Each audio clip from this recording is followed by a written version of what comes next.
इनका इनका जन्म नहीं होगा उस समय की बात होगी। बड़ा इन लोगों को अफसोस है, बाप दादाओं को बड़ा अफसोस है। ये लोग मालिक हुआ करते थे, हम लोग सब लोग इनके मजदूर थे। अब बड़ी दर्द हो रहा है कि मालिकाना छीन गया हमारा। घबराइए नहीं, और छीनाएगा। बहुत अन्याय किया है हम लोगों ने। ये लोग मालिक थे, जितने अंग्रेज थे इनके सारे खानदान के लोग दलाली करते थे। अब दलाली में क्या क्या देते थे मैं नहीं कह सकता, लेकिन इतना जरूर था कि इन लोगों को कुछ जमीन दे दिया था। ये लोग मालिक बन के बैठे थे। मन में इतना गुस्सा आता है, आज भी मालिक ही चलाते हैं। प्रणामों करने में, एमएलए को प्रणामों करने में मुंह में से नहीं निकलता, भीतरे करेंगे प्रणाम प्रणाम, कोई सुने नहीं। अरे कहिए न करिए, एमएलए की कुर्सी पर तो आप नहीं बैठ सकते। एक गरीब का बेटा अगर जीता है तो गरीबे का बेटा बैठेगा, और करना तो पड़ेगा। मुंह में कीजिए चाहे बाहर कीजिए, ऐसी हो। अपने आदेश पारित करते हैं और कहते हैं कि नहीं हम अपने आदेश खारिज करते हैं। और फिर अपने आदेश जब यहाँ से रिटायर हुए, ऐसी हुए ट्रांसफर हुआ, तो चले गए फट से लिख करके आदेश दे करके। लगता है बिहार में पकड़ाइए नहीं करेंगे, बिहार में नहीं पकड़ाइएगा, पूरा बिहार हमारा है। अब बिहार विधानसभा के मेंबर है सीओ साहब, जाके उसको आदेश दे देते हैं कि आप वहां जमीन पर घर बनवा लीजिए। और वो ऐसा बेवकूफ आदमी है, वो छोटका माझा पैक्स का अध्यक्ष है, पता ना पढ़ल लिखल है कि नहीं। अरे नहीं जानता है कि दूसरे की जमीन पर एक नोएडा में बिल्डिंग खड़ा हो गया, कितना बड़ा कौन टावर, एक घंटा में ध्वस्त हो गया कि नहीं।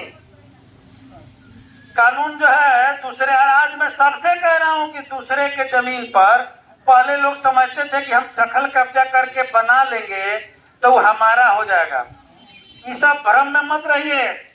अगर उनके नाम से बंदोबस्त है तो उनसे भी मैं कहना चाहता हूं कि अगर बिल्डिंग बन जाएगा तो जनता, पहले तो जनता से निपटना होगा। अगर 1 मिनट में एक चिटकी बजा दे तो ईटा लोग खाली कर देंगे, वही सूरजपुरा में रोक के रखे हुए हैं, मैं बता देना चाहता हूं।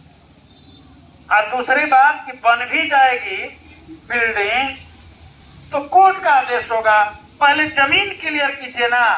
अभी तो सीओ पर एफआईआर होगा और गिरफ्तार होकर के हथकड़ी लगा कर जेल जाएगा, तो इसका भी दिमाग ठीक हो जाएगा दिमाग। और वो भी काम करना पड़ेगा कि आप एक आदेश देते हैं दूसरे के जमीन पर, आप कौन होते हैं, आपको नहीं समझ में है तो लिख के भेज दीजिए। इसलिए हम ब्लॉक के सभी अधिकारियों को कहना चाहते हैं, सतर्क होइए और सोच समझ के काम कीजिए। हम लोग भी जीत गए हैं तो हमारी जनता भी थोड़ा अनुशासित ज्यादा हो गई है। वो समझती है कि अब विधायक की बतिया दे के हो जाएगा। हम कहना चाहते हैं कि अभी सरकार जो है में हम लोग कहने के लिए समर्थन दिए हुए हैं नहीं, इसलिए अभी वही रास्ता रखना होगा जो अमर जी बताते हैं कि लड़ाई का न रास्ता दूजा, जैसन देवता वैसन पूजा। वो तैयार रखना होगा। फिर हम लोग मिले हुए हैं, पावर जो मिला है आपके आंदोलन के साथ हम खड़े रहेंगे, कंधा से कंधा मिला के। इस हक अधिकार के लिए थोड़ा सा ताकत मिला है तो उतना लेके चलना है।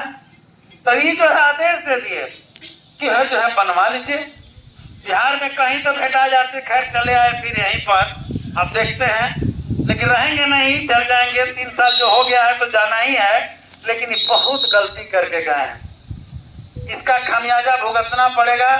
चाहे जीरादेई में रह जाइए और चाहे जीरादेई से बाहर चले जाइए।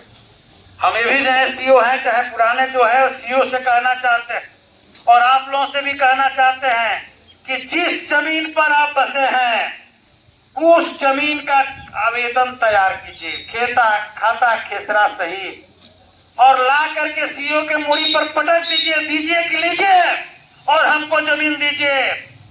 पहले तो इस काम को कर दीजिए। डीएम साहब से बात हुई, कह रहे हैं कि आप चिन्हित करके दे दीजिए, हम जमीन दिलवा देते हैं। तो जिस जमीन पर गरीब बसे हैं उस जमीन का तो पहले खाता खेसरा सहित एक आवेदन आ जाए। इसलिए तमाम नेताओं से कहेंगे कि अपने अपने पंचायत में लग करके आवेदन तैयार करा दीजिए और एक दिन हम लोग यहाँ जमा करेंगे। या अलग अलग भी जमा होगा। एक एक आवेदन पर गरीब को अगर जमीन नहीं है तो हम बताएंगे, नहीं तो उस सर्वे करेंगे, तो उस सर्वे में गरीबों को छोड़ देंगे, हाल बहुत बुरा हो जाएगा। इसलिए हम प्रखंड के तमाम 2 विभागों को खास करके बता देना चाहते हैं, वीडियो से भी कहना चाहते हैं, कैंप लगवा करके जल्दी से जल्दी वृद्धा पेंशन, विधवा पेंशन, और हमारी लड़ाई है 400 में नहीं, 400 में दम नहीं, आप 3000 से कम नहीं लेके रहेंगे वृद्धा पेंशन। विधानसभा में भी आवाज उठा है, यहाँ भी वो चलेगा। इसलिए ये सब चलेगा। ये 5 गारंटी पर हम मोदी जी से कह रहे थे, अब ये ऐसी सरकार बेशर्म सरकार है। आज आप लोगों ने कल सुना ही होगा, एक इनके सबसे लाडले थे, ये भी कहानी थोड़ा सा, कौन है मोदी जी के? अडानी जी। 1 रुपया एकड़ के हिसाब से पूरा गुजरात का कितना एकड़ तो जमीन उनको दिया गया है, 1 रुपया एकड़।